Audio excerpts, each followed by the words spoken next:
Let's talk about what I believe to be the most important thing you need to consider after you've actually purchased your enclosed trailer, which by default, you should be thinking before you even buy that enclosed trailer. Let's check this one out first.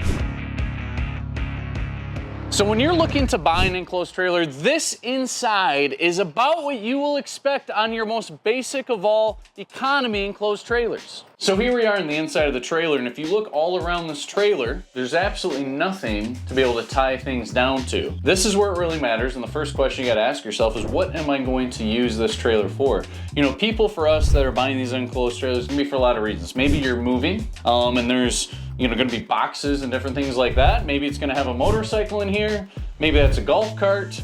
It could be an endless amount of things, but typically people really like a ramp gate on that trailer because they're rolling something in here. Therefore, when it sits in here, it can roll all around. So that's gonna be the first thing you really think about is when you're in an open trailer versus an enclosed trailer, there's often a lot of things to tie down to. There's exterior rails, there are stake pockets on the outside, usually a lot of different options to be able to hook things in, but when you buy that enclosed trailer, nothing. There's nothing I can tie into. And what would be the most frustrating thing after you buy that trailer, but you set something in here that's got wheels and it rolls forward and breaks right into this. And you look at this trailer, being a more economic build, this is kind of a thinner Luan wall. Very easy to break something like this. The last thing you want to do is have something like that happen. So you've got to consider all the options for tying things down in that trailer. So let's jump to another trailer that has maybe one of the more basic options I think you can get to tie something down.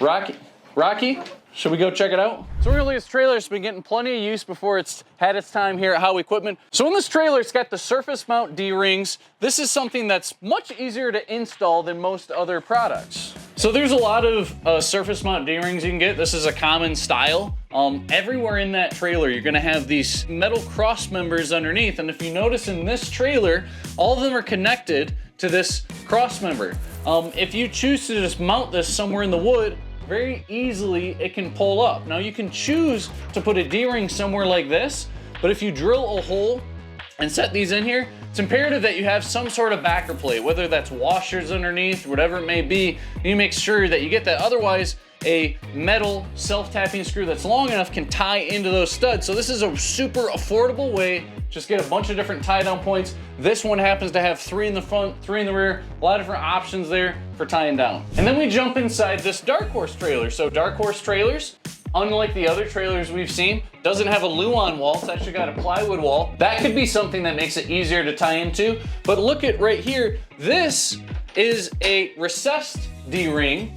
This is something that you can't tie into the studs. So underneath this, there's actually a backer plate that holds this in place. What's nice about this is it doesn't stick up, it doesn't protrude, but it can come up for that tie down point. This is a little bit nicer of a D-ring compared to some others you can get. Okay, now we're gonna jump back inside an RC trailer. It's not standard for this more economic trailer to come with these standard features. This is something the customer did after the fact. And you've got a really nice D-ring, right? So there's multiple different types of recessed D-rings. Look at how this swivels.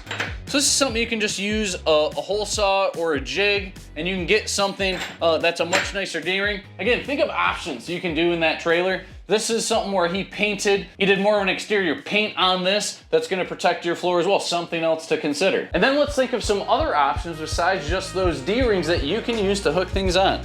This right here is a very popular product. This is an E-track. This is something you can buy by itself. If you get this from the factory, brand new, a lot of times these can actually be recessed and welded into that floor, adds rigidity to the trailer, and it doesn't stick up. Now, you have an option, just like you have options on those D-rings, to either put those in the floor to tie something down, which I think is more common, or you could actually do something on a wall. So, you know, something like this, if you're ever tying this type of thing into the wall of your trailer, you wanna find where these stud points are. If I was to screw this into the wall, into spots here and here, this would rip right out.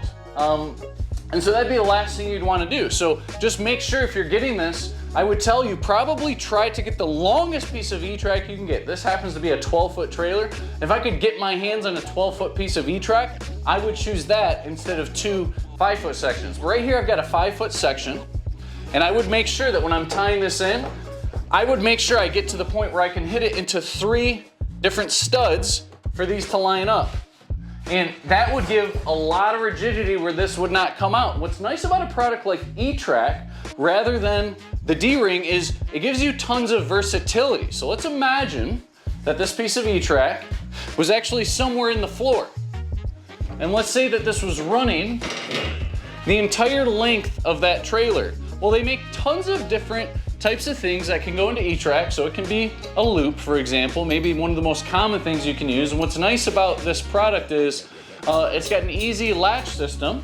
And so I could actually hook this piece in here.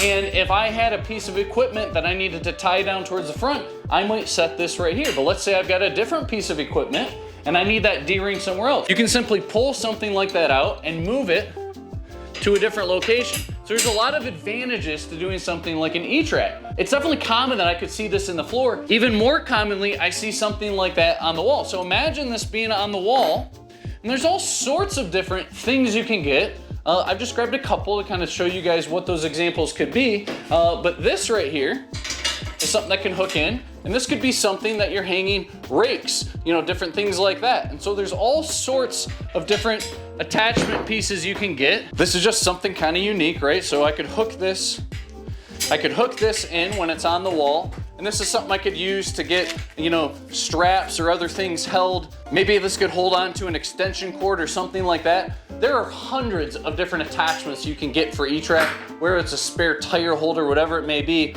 all sorts of different options. And if you use E-Track like that, it would be imperative that you have something like a loop to be able to tie off to, right? If you didn't have this, and then you could simply use loops and tie into those points there. Now, you can actually get very specific straps made for this as well. So imagine you had a couple of these on the bottom of the trailer. There's all sorts of different things you can do, but you can add actual straps that go into the E-Track, and you could add a strap forward and backwards and actually strap this over the top.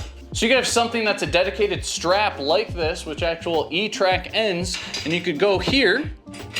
And imagine if I set this over the top of a wheel and cinched it down. All sorts of ways you can use things like this. So the E-Track is something that gives you versatility. I'd say there's a little bit longer install time, a little bit pricier option. So think about these things before you buy your trailer, because you can find trailers that brand new, like this trailer, already have them standard from the factory. So save yourself that time. Again, don't buy a trailer because it's $100 cheaper. There might be a reason it's $100 cheaper. Look for features like this the next time you're buying your enclosed trailer, or if you've already got one, go ahead and grab some D-rings so that tie down process is much easier.